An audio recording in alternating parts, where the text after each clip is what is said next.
Philippa Morrow had grown up being told that Ashvale Park was the finest estate in 3 counties, and she had believed it, the way children believe everything told to them with sufficient conviction.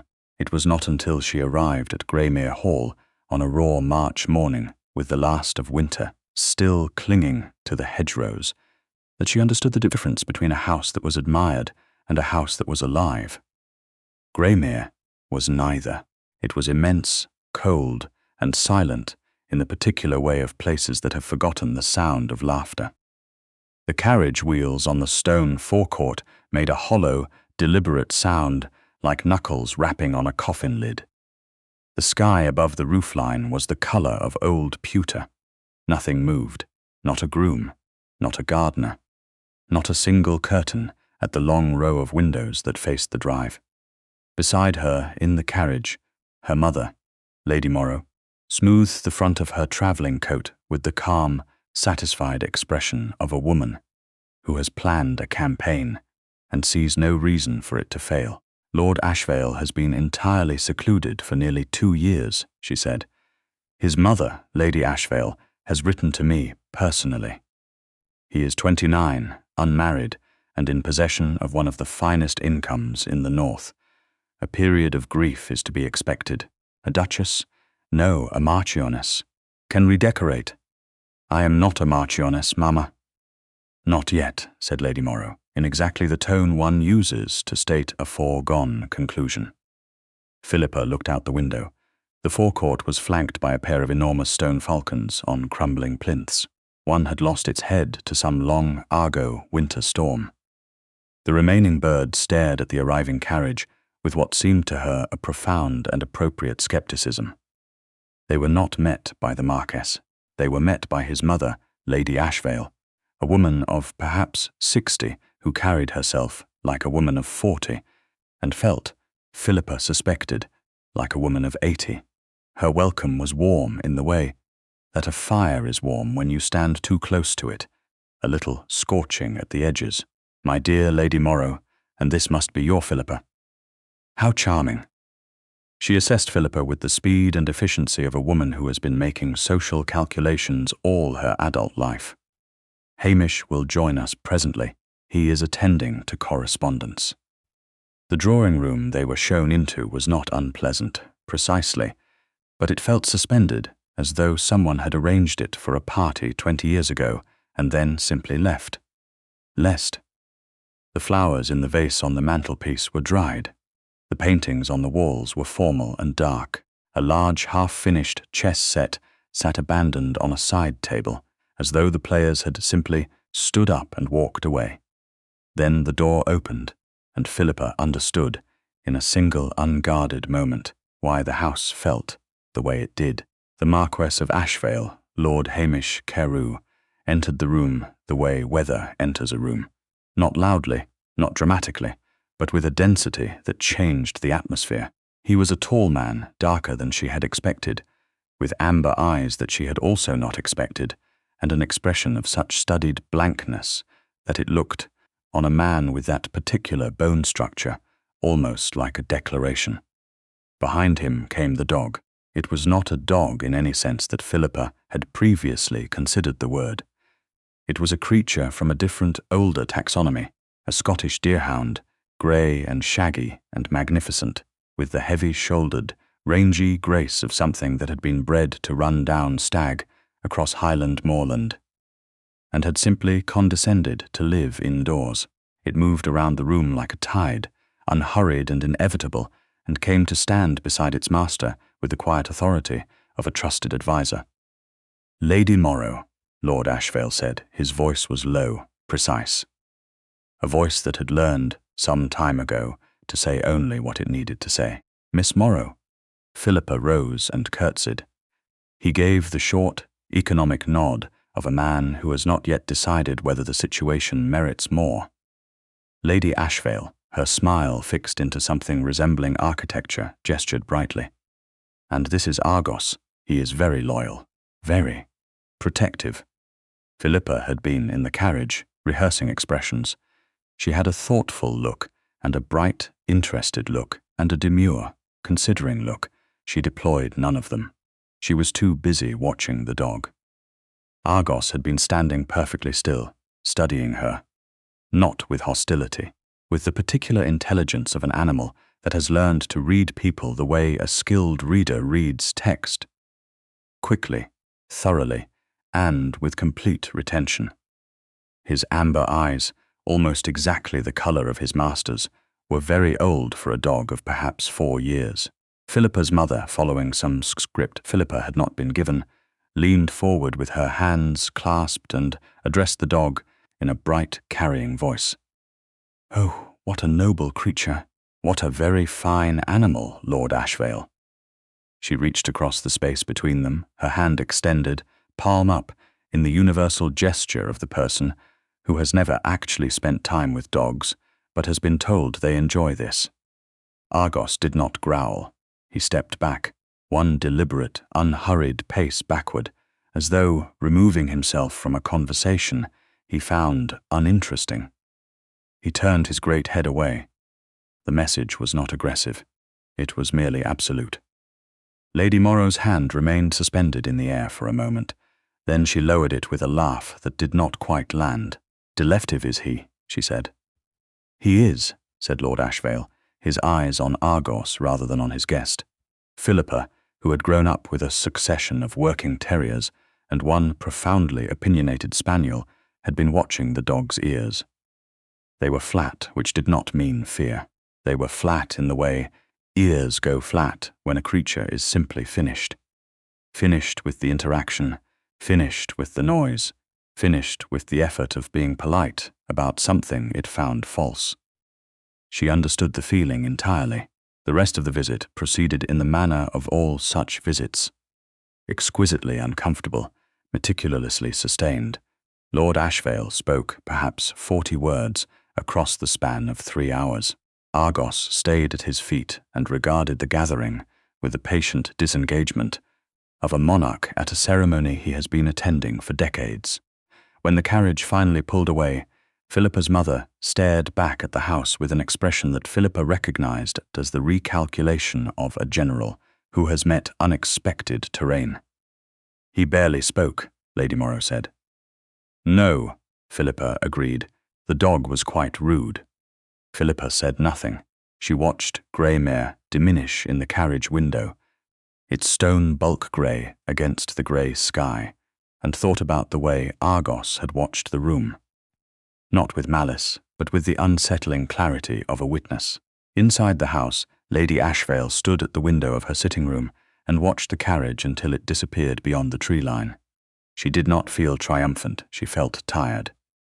This was the second carefully selected, impeccably bred, entirely suitable young woman who had come to Greymere and left it unchanged, untouched. The house was exactly the same. Her son was exactly the same, and Argos, that intractable, magnificent, thoroughly opinionated animal, had once again rendered his verdict without a word. She had tried to be practical. Hamish had been at Greymere for 22 months, since the autumn of the year his younger sister Elspeth had died, a fever, sudden and complete, 5 days from first symptom to silence. He had arrived home from Edinburgh the morning after the burial, and had not, in any meaningful sense, left since. The estate ran.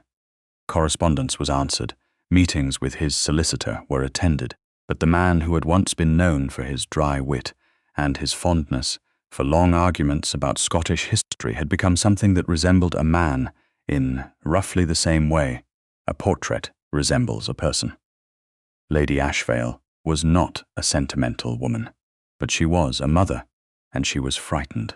She sat down at her writing table and spent a long time staring at a blank sheet of paper. She did not need a beauty. She did not need a social ornament. The house had enough cold, beautiful things already. She needed something else. She was not entirely sure what it was until the answer arrived, as the best answers often do, from a completely unexpected direction.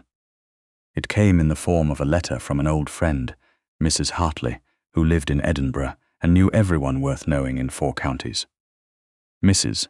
Hartley had heard, through the careful channels of women, who understand how information ought to flow, that the elder daughter of Sir Geoffrey Morrow had died, leaving behind a house too expensive to maintain and 2 daughters with insufficient dowries. The younger daughter, Mrs. Hartley wrote, was one Miss Orla Morrow, not in the common way pretty, she noted, but the sort of young woman you notice, after a quarter hour, when you realize she is the only person in the room who has been paying attention. She was 27. She had run her family's household for 3 years, following her father's illness, and had, by all accounts, done it with a competence and an equanimity that impressed even the family's creditors. She was, Mrs. Hartley concluded, a woman who understands that things that matter are made, not found. Lady Ashvale read the letter 3 times. She was not looking for a wife for her son. She was explicit about this when she wrote back to Mrs. Hartley. She was looking for a companion for herself, someone who could read aloud and manage correspondence, and sit with her through the long, grey afternoons without making the silence worse. Someone who would not try to disturb the careful architecture of endurance that kept this household upright. She received a reply in a fortnight, and 6 weeks after that, a small, dark-haired young woman arrived at Greymere in a hired carriage with a single trunk and a composure, so complete it looked, at first glance, like coldness. It was not coldness. Orla Morrow was simply a person who had learned, very young, that feelings were not something you displayed for the benefit of the people around you. They were something you carried, privately and carefully, like good crystal, precious, fragile, not for daily use in uncertain company. Her first impression of Greymere Hall was that it was the saddest house she had ever seen. Not in a dramatic way, in the way of a garden left untended. Not dead, just quietly retreating from what it had once been. She said nothing of this to the butler who showed her in, nor to Lady Ashvale when they met in the small morning room for the initial interview. She answered questions honestly and briefly. She did not embroider her qualifications. She did not perform enthusiasm. She was here because she needed the position and because the salary was more than she had expected. These were the facts, and she found no reason to disguise them behind a performance. Lady Ashvale studied her for a long time after the formal questions had concluded. "You will find us very quiet," she said. "I'm not troubled by quiet," Orla replied. The older woman's eyes sharpened slightly with something that might have been interest. "My son," she continued, "keeps largely to himself. You will likely have little occasion to interact with him." "I understand. He is not unkind," Lady Ashvale said, with the particular care of a woman choosing words precisely. "He is simply absent, in most of the ways that matter." Orla nodded. She was shown to a room in the east wing, large and cold, with a fireplace that worked, and a window that looked out over what appeared to have once been a kitchen garden, and was now primarily an argument between various weeds for territorial supremacy. She stood at the window for a long time after the maid left. Then she unpacked her trunk, arranged her small collection of books on the windowsill, and went to find the kitchen to request a cup of tea. She met Argos on the 3rd day. She had been in the library, a room she had found by following the smell of old paper, which was her most reliable navigational instinct. When she heard the particular sound of large paws on the stone floor of the corridor, the door was open. Argos came through it with the unhurried authority of an animal who has never once questioned his rights to be anywhere. He stopped when he saw her. Orla stopped looking at the shelf of natural history she had been cataloguing in her mind and looked at him. He was enormous. Up close, he was a creature of genuine antiquity, not in years, but in essence, as though his breed had been standing at the edges of human fires since before the fires had roofs over them. His grey coat was rough and thick.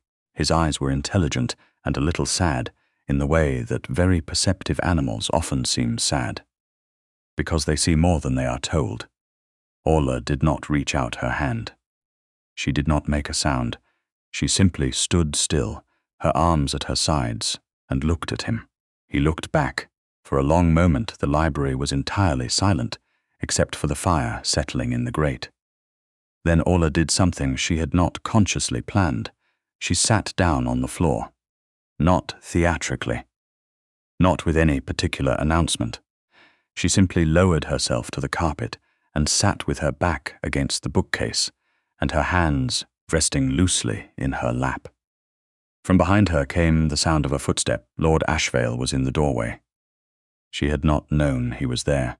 Neither, apparently, had she known that she was in his library, conducting an impromptu introduction with his dog on the floor of it.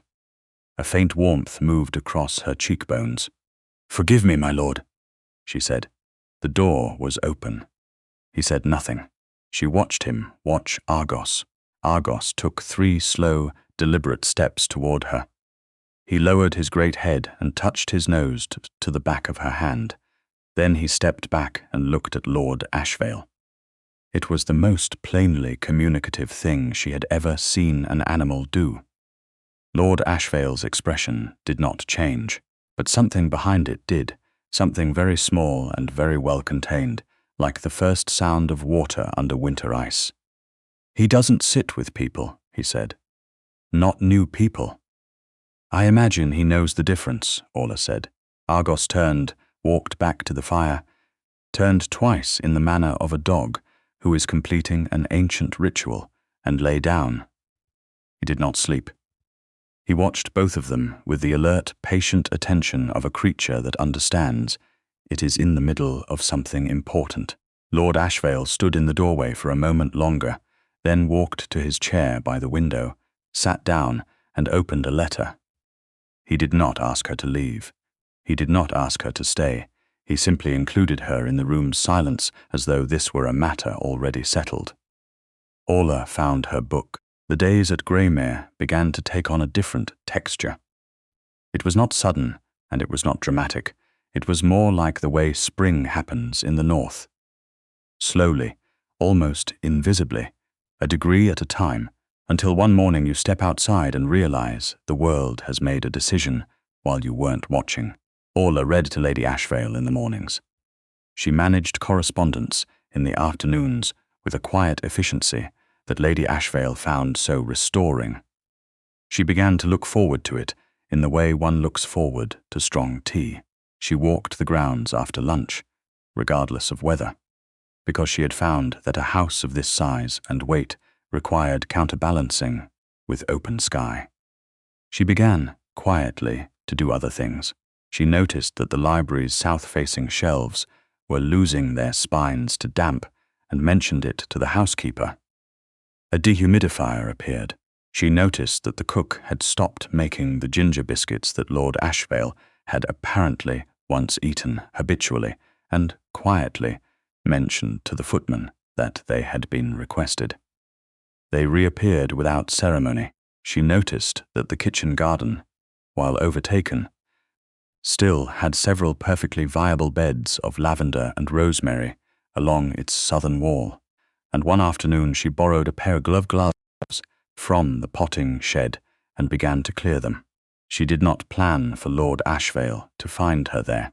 She was simply doing what her hands wanted to do while her mind worked through other things. She was on her knees in the gravel, pulling a particularly entrenched root of bindweed when his shadow fell across the path. "There is a groundskeeper," he said. Orla did not look up immediately. "He has 3 acres of lawn and a ha-ha that's been undermined by rabbits," she replied. "These beds needed 20 minutes. I had 20 minutes." A silence. "My sister planted the lavender," he said. He had not said the word sister before, not in her hearing. She knew about Elspeth because Lady Ashvale had told her, quietly on the 3rd day. She set down her trowel. "Did she garden?" "She was terrible at it," he said. "She killed things," enthusiastically. A pause. "She said the smell of lavender meant summer was coming. She was always in a hurry for summer." Orla looked at the lavender plants, leggy and overgrown but alive, entirely alive, pushing new growth through the mat of old stems. "She was right about one thing," she said. "It's very hard to kill." Lord Ashvale stood there for a moment longer. Then he turned and walked away, Argos following at his heel. But at the gate of the kitchen garden he stopped, and without turning around said, "There are proper shears in the potting shed, second hook on the left." The next morning, Orla found them laid out on the garden wall, with a pair of kneeling pads she had not seen before. She did not mention it. He did not mention it, but Argos, who had taken to appearing at the library door at 3 o'clock each afternoon, with the punctuality of a very organized secretary, began also appearing at the kitchen garden gate on Tuesday and Thursday mornings. He would lie at the edge of the path with his chin on his paws and watch her work with the philosophical calm of a creature that has found its preferred occupation. They had reached, the three of them, some kind of understanding. Orla could not have explained it. She simply knew that when she entered a room where Lord Ashvale was reading, he no longer tensed slightly at the edges the way he once had. She knew that he had begun to say more than one sentence at a time. She knew that, on the evening when she had finally expressed an opinion, a firm one, about the specific inadequacy of a particular edition of the Waverley novels, which she found unconscionably abridged, he had looked at her with an expression she had not previously seen on him, something between surprise and recognition, and had said quietly that he agreed entirely. And why hadn't anyone printed a complete edition in 40 years? They had talked until the fire went out. It was Lady Ashvale who first noticed what was happening, and felt, in the complicated territory between relief and alarm, that she had miscalculated. She had wanted peace for her son. She had found it, but peace, she was discovering, had a way of becoming something else if you left it long enough in the company of the right person. She watched Hamish watch Miss Morrow across the dinner table one evening and recognized the expression on his face with a shock that moved through her like cold water. She had not seen it in 2 years. She had been afraid she would never see it again. She was not afraid of it precisely. She was afraid of the other thing. The world's opinion, the quietly merciless accounting of who was appropriate for whom. Miss Morrow was the daughter of an impoverished baronet. She was here as a paid companion. The arithmetic of that was not one society would perform generously. The matter was forced a fortnight later by the arrival of a letter, and 3 days after that, of the person the letter announced. Miss Catriona Bellew came from Edinburgh, with the force and momentum of a weather system. She was 24, immensely pretty, and possessed of a social confidence so complete that it functioned less like a trait and more like a condition of the air around her. Her family had known Lord Ashvale's family for 2 generations. The connection was not, perhaps, officially described as a match in the making, but everyone in 2 countries understood it to be exactly that. Catriona arrived with 2 maids, a quantity of luggage impractical for a 4-day visit, and an unerring instinct for every room that Orla had, over the preceding weeks, quietly made comfortable. She was not unkind to Orla. She was simply indifferent, in the way that people are indifferent to furniture. "Miss Morrow," she said, the one time she addressed her directly, "you must find it terribly dull here without anyone to talk to. Do you read much?" "I find I can only manage about 20 minutes before my eyes start crossing." Orla said, "I manage." Argos would not go near her. This was noted by everyone and acknowledged by no one. He retreated to the library and stayed there. And when Catriona swept in one morning to deploy her considerable charm on Lord Ashvale over the chess set, the deerhound stood up, walked to where Orla was sitting in the corner with a volume of Galt's Annals of the parish, and lay down across her feet with the finality of a drawbridge going up. Catriona laughed, a pretty, slightly sharp sound. "Good heavens, does it always do that?" "He," said Lord Ashvale, moving a bishop, is an excellent judge of situations. Catriona looked from the dog to Lord Ashvale and read something in his face that she was too clever not to understand. Her eyes moved to Orla, who was looking at her book, and very carefully, not at anything else. Catriona Belleau had not arrived at 24, with her particular combination of beauty and ambition, without developing a precise understanding of when the ground had shifted. The shift became a rupture 2 evenings later. It was a wet, close evening, the kind that keeps everyone inside and makes tempers shorter than usual. They were all in the drawing-room. Lady Ashvale at her embroidery, Catriona at the pianoforte, Lord Ashvale standing at the window, and Orla on the window seat opposite with a sheaf of correspondence she was sorting for Lady Ashvale. Catriona had been playing for an hour, brilliantly, loudly, with the particular energy of a person who is accustomed to being the most compelling thing in any room and is beginning to suspect, for the first time in her life, that she might not be. She stopped abruptly. In the silence, she looked at Orla. "You know," she said, her voice pleasantly conversational. "You are very good at making yourself seem modest. The quiet reading, the gardening, the little domestic arrangements. It's quite a performance." Orla looked up from the correspondence. She was very still. "I don't know what you mean," she said. "I think you do." Catriona's smile was perfectly constructed. "You've been here, what, 2 months, and the house rearranges itself around you. The staff adore you. His lordship seeks out your company, and you sit there looking as though you haven't noticed any of it.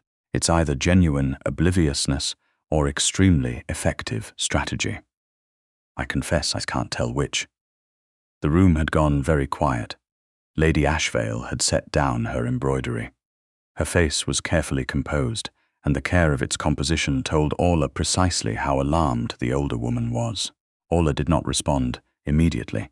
She set down the correspondence. She looked at Catriona with the level, unhurried attention of a woman who had been underestimated and had found, over time, that underestimation was useful. "I came here to do a job," she said. "I have done it. If that has had effects beyond what was intended, I regret the inconvenience. But I won't apologize for being competent." "Competent," Catriona repeated, as though tasting the word. What a practical way to describe it. It was Lady Ashvale who spoke. Her voice was quiet and quite definite. "Miss Belleau," she said. "That is enough." Catriona turned, surprised. "Miss Morrow is a member of this household," Lady Ashvale continued. "She has served this house with more genuine care and discretion than I had any right to expect. I will not have her spoken to in that manner in my drawing-room." The silence that followed was the kind that rearranges furniture.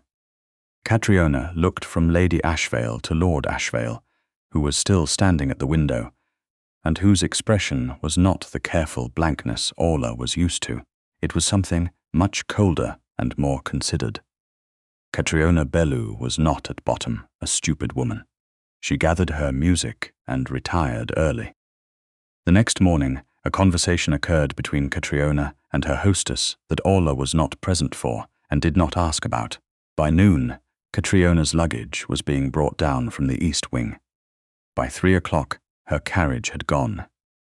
The drawing-room settled back into its usual quiet. Argos came in from wherever he had been and lay down in the middle of the hearthrug. The fire burned. Outside, the rain continued its patient work on the stone. Orla stood in her room that evening and looked at her hands. They were steadier than she felt. She was good at that, at being, on the exterior, exactly as steady as a situation required.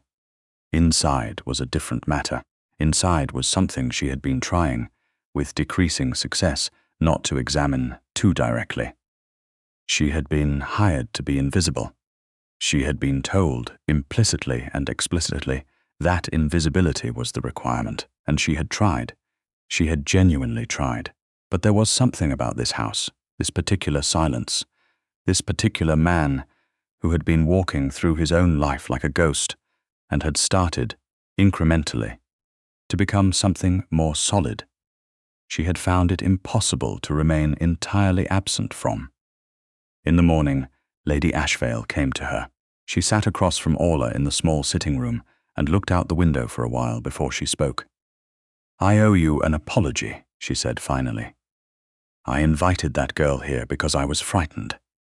I have been frightened for a long time, and I made poor decisions from it." She paused. "I did not account for what actually happened, what you actually did for this house. I read aloud and managed correspondence," Orla said carefully. Lady Ashvale looked at her. "You gave my son back his voice," she said. "He spoke to me last week about Elspeth.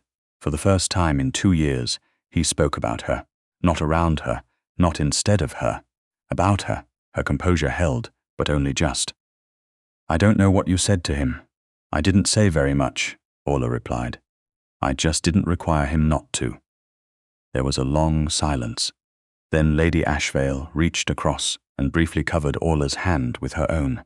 "My son," she said, with the careful diction of a woman measuring out something precious, "is not a man who acts without certainty. But I believe, when he is certain, he will act. I wanted you to know that I will not stand in his way." She left. Orla sat for a while in the thin morning light, very still, and let herself, for the first time, consider something she had been refusing to look at directly. Lord Ashvale came to the kitchen garden the following afternoon. Not because she was there. She had not been expected. She had gone out on an impulse, because the afternoon was clearer than it had been in weeks, and the lavender needed cutting back before it set seed, and she was a person who dealt with practical matters when they presented themselves. He came through the garden gate in his coat and boots, as though he had been walking and happened to arrive here. She knew better.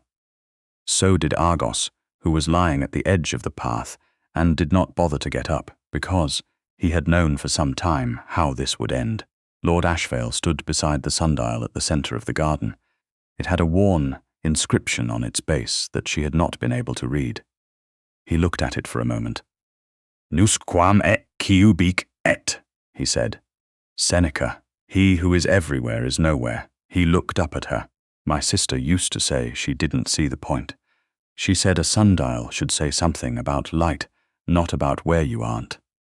Orla set down her shears. She looked at him clearly, in the way she had learned to look at him. Without the social habit of looking slightly away, without the protective indirection she used with most people. "She sounds like someone who paid attention to the right things," she said. Something moved across his face. He had amber eyes, and in the late afternoon light, they were the colour of whiskey held up to a window. He took a step closer.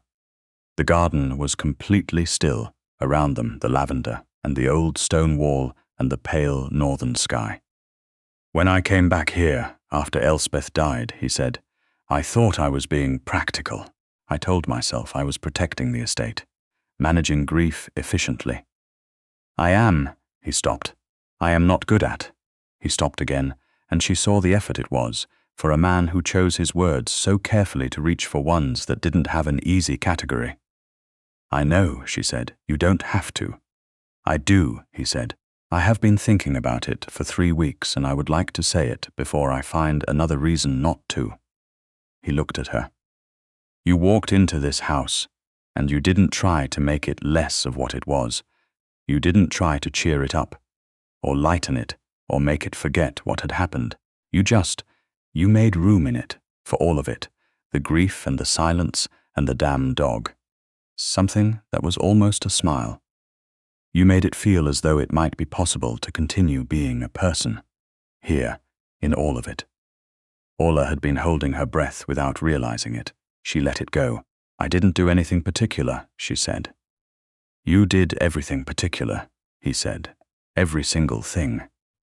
He held out his hand, not in the formal manner of a man conducting a social transaction, but in the plain, unguarded way of a man who has arrived somewhere important and wants company for the rest of the journey. "Stay," he said. "Not as a companion, not as my mother's companion or anyone's employee. Stay as... stay." Because I am asking you. Because Argos is asking you. Because this house is asking you, and it has not asked anyone for anything in 2 years. She looked at his hand. She looked at his face, which was open in a way she had not seen it open before, all the careful, neutral blankness gone. And what was underneath it was not frightening. It was simply a man. I don't have a reason to say no, she said. I am aware, he said, still with that almost smile. I made sure of it before I came out here, she laughed. It surprised her. It surprised him too, she thought, the sound of it, sudden and unguarded, in the quiet garden. She took his hand. He held it in both of his. And for a moment they stood there in the kitchen garden among the lavender and the good plain smell of cut stems and March earth, and said nothing at all, because nothing was needed. Argos stood up, stretched with the extravagant, full-body commitment of a large dog, concluding a long rest, walked to them, and pressed his great grey head against their joined hands.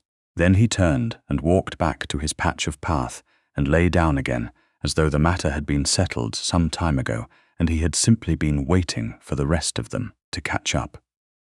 Greymere Hall did not change overnight.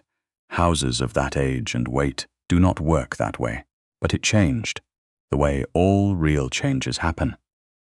Gradually, and then completely, the fires burned in rooms that had been cold. The kitchen garden was fully reclaimed. By summer, the lavender Elspeth had planted blooming in long silver rows along the southern wall. At dinner, 3 people now sat at the round table that had replaced the long one, and the conversation moved between them the way good conversation does, lightly, seriously, with room for silence, when silence was the right thing. Lord Ashvale, Hamish, as Orla had begun to call him in the private architecture of their evenings, kept a small portrait of Elspeth in the library, on the mantelpiece beside the chess set. It was not a haunting, it was an honouring. There was a difference, and Orla had helped him understand it, not with words but with the patient, daily evidence of her presence, that life after loss was not a betrayal of the lost, but a continuation of what they had loved. The sundial in the kitchen garden was given a new base. At Orla's suggestion, they had the old inscription replaced. It read now, in fresh-cut stone, in Elspeth's own preferred philosophy about what sundials ought to say. I count only the hours the light finds. On the morning of the first frost of their first winter together, they stood in the garden and read it, and Hamish held her hand, and Argos leaned against both of them, with his enormous, warm, entirely self-satisfied weight. And somewhere to the east, over the grey line of the moors, the sun was coming.